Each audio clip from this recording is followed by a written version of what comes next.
Peggy 18.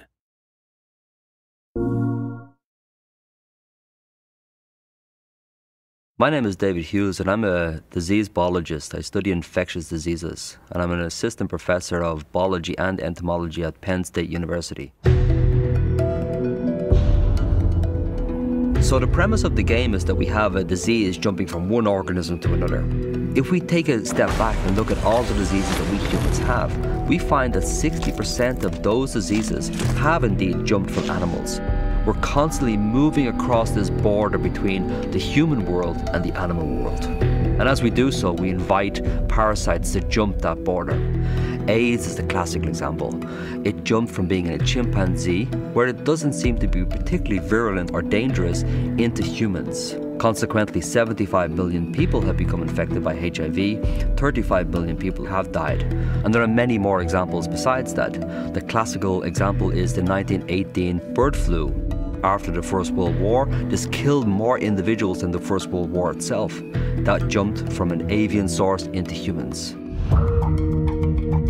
Cordyceps fungi are a group of organisms who live exclusively in insect bodies. They're parasites. The most interesting interaction is when they're infecting ants. The fungus induces a suite of chemical changes inside the body of the ant, and this causes the individual to leave the nest. The ants ascend small saplings in the understory vegetation, and they have what really does appear to be a directed behavior. They're moving towards the midpoint of a leaf, and there they're finding the tissue and they're biting deeply into it.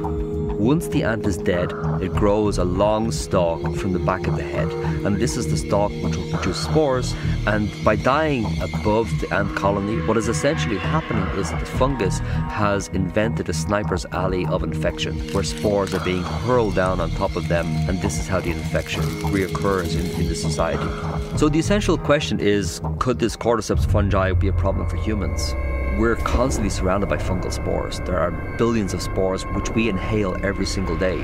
And our immune system has evolved to deal with those, or otherwise we would have a very, very short life indeed. But there can be circumstances where fungal diseases do get into our bodies and infect us.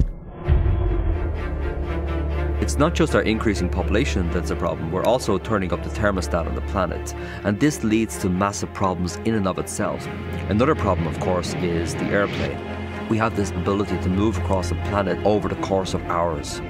We see this in a classical example, which was this SARS outbreak 10 years ago, where we had a disease traveling from Hong Kong to Canada and then throughout the world on a very, very short timescale. So what we're doing with this world is we're creating a place which, in the immortal phrase, is hot, flat and crowded.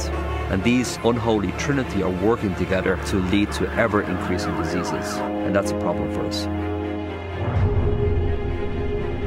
So in the game we see the human population being eradicated by a parasitic organism. Could that happen? In our sanitized, urbanized world, we probably think that it's unlikely. But if we look at the world through a historical lens, we don't have to go far until we see these massive population crashes.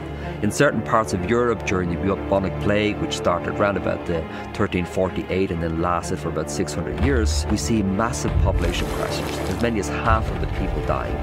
So it really doesn't take much imagination to think a really heavily populated city such as Mexico or New York City of some infectious organism getting in there. And if it doesn't reduce our population considerably, it will at least create massive panic.